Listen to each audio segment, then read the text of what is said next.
Ketika input kalori atau makanan kita susah dijaga, kita belum bisa diet, belum bisa mengendalikan makanan, belum bisa ngatur pola makan. Yang dilakukan untuk defisit kalori dan tetap ingin turun berat badan adalah, halo, assalamualaikum teman-teman. Saya Aji Darminto. Kita ketemu lagi di channel tentang gaya hidup sehat, naik turun berat badan. Ya, terima kasih sudah klik video ini dan kita akan bicara tentang prinsip turun berat badan, ya, prinsip dasar turun berat badan yang teman-teman wajib tahu. Nah, sebelum kita ngomongin tentang prinsip turun berat badan, ada baiknya kita ngomongin tentang kalori. Karena kenapa? Naik turun berat badan selalu hubungannya dengan kalori, kalori, kalori, ya. Kalori adalah satuan energi, seperti halnya satuan panjang itu namanya meter, satuan berat kilogram, dan sebagainya, gitu ya. Nah, satuan energi itu namanya kalori. Nah, ada dua jenis kelompok kalori, yaitu kalori input dan kalori output. Kalori input adalah kalori yang kita masukkan ke dalam tubuh, ya, biasanya melalui makanan dan minuman. Nah, setiap makanan dan minuman itu mengandung kalori, kecuali satu minuman, yaitu air putih. Mau dingin, mau panas, mau hangat, mau biasa, tidak mengandung kalori. Jadi tidak ada istilahnya orang minum air dingin bikin gemuk, atau minum terlalu banyak bikin gemuk, ya, karena nol kalori. Nah, kalori input tadi ada dari banyak makanan. Setiap makanan ada kalorinya, dan setiap kalori itu yang kita masukkan itu akan jadikan tenaga di tubuh. Betul ya, jadikan tenaga di tubuh. Itu kita makan namanya input kalori. Nah, apa itu output kalori? Output kalori adalah semua kegiatan yang kita lakukan, mulai bernafas, berkedip, kemudian bicara, jalan, melakukan pekerjaan, nyapu, ngepel, dan sebagainya, itu mengeluarkan kalori atau output kalori atau kalori output, gitu ya, mengeluarkan tenaga.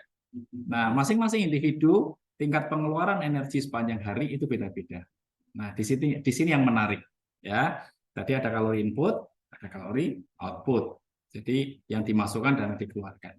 Nah, ini dia prinsip turun berat badan supaya teman-teman sukses programnya, ya. Prinsipnya adalah pertama dan wajib harus defisit kalori. Apa itu defisit kalori? Defisit kalori adalah jumlah kalori yang keluar lebih besar daripada jumlah kalori yang masuk. Diulangi ya, jumlah kalori yang keluar atau output kalori harus lebih besar daripada input kalori. Agar mencapai defisit kalori ada 3 tips, ya. Ketika input kalori atau makanan kita susah dijaga, kita belum bisa diet, belum bisa mengendalikan makanan, belum bisa ngatur pola makan, yang dilakukan untuk defisit kalori dan tetap ingin turun berat badan adalah outputnya diperbesar. Kalori keluarnya diperbesar. Dengan olahraga, kegiatan fisik lebih banyak, workout, nge-gym, renang, sepeda, dan sebagainya, yang teratur dan terukur agar angka kalorinya yang terbakar lebih banyak. Sehingga kalori kebutuhan hariannya jadi lebih lebar, sementara inputnya tetap. Oke, bisa dipahami di sini ya. Jadi pengeluarannya digedein. Nanti lama-lama dia akan ada gap atau defisit kalori. Ketika defisit kalori terjadi, maka lemak yang menempel di badan itu akan terpakai untuk memenuhi kebutuhan kalori tadi dan akan turun berat badan. Tips yang kedua, ketika tidak ada waktu buat olahraga, aktivitas fisik juga terbatas, gitu ya. Tidak ada waktu buat workout, ke gym, apalagi olahraga rutin, gitu ya. Oke, outputnya tetap anggaplah seperti itu. Berarti inputnya yang diperbaiki, dikurangi defisit kalori dengan cara input makanannya yang dikecilkan angka kalorinya. Oke, makanan rendah kalori harus menjadi pilihan, buah dan sayur, tapi hati-hati masing-masing makanan tadi kembali lagi ke prinsip ada kalorinya. Butuh pengetahuan, butuh ilmu teman-teman. Makanya teman-teman yang nggak sempat olahraga, nggak sempat ngolah fisik, ya, aktivitas fisiknya juga sedikit, kemana-mana naik motor, naik kendaraan, naik mobil, lift, tangga berjalan dan sebagainya, ya berarti harus kuat mengendalikan makannya. Kurangi gula, garam, lemak, ngemilnya, gitu ya. Kalau perlu dibantu coach untuk dibikinkan meal plan atau rencana makan supaya tetap defisit kalori. Nah, ketika outputnya tidak berubah tapi inputnya diturunkan kalorinya, maka tetap akan ada defisit kalori. Tips yang ketiga, ketika aktivitas fisik bisa dipaksakan sedikit untuk bergerak gitu ya. Teman-teman punya waktu luang 15 menit, 30 menit gitu ya. Kenapa tidak output kalorinya ditambah, oke, sambil teman-teman mengendalikan pola makan. Walaupun tidak ekstrim-ekstrim amat gitu ya. Outputnya digedein, tidak terlalu banyak, tidak ngoyo, tidak ngos-ngosan, tidak ngabis-ngabisin waktu, tetapi input kalorinya juga ditahan. Tahan ngemil, air putih lebih banyak, pilih makan makanannya, kemudian terjadilah defisit kalori. Nah, itu 3 tips untuk defisit kalori. Nah, prinsip yang kedua adalah, yang pertama tadi prinsip defisit kalori, prinsip yang kedua adalah defisit kalori tidak boleh lebih dari 500 kilokalori. Jadi ketika outputnya 1.300 atau 1.500, inputannya di angka 1000-an kalori. Gitu ya. Jadi kalau misalnya kebutuhannya 1.500, inputnya 700 kalori, berarti defisit 800 kalori, terlalu banyak.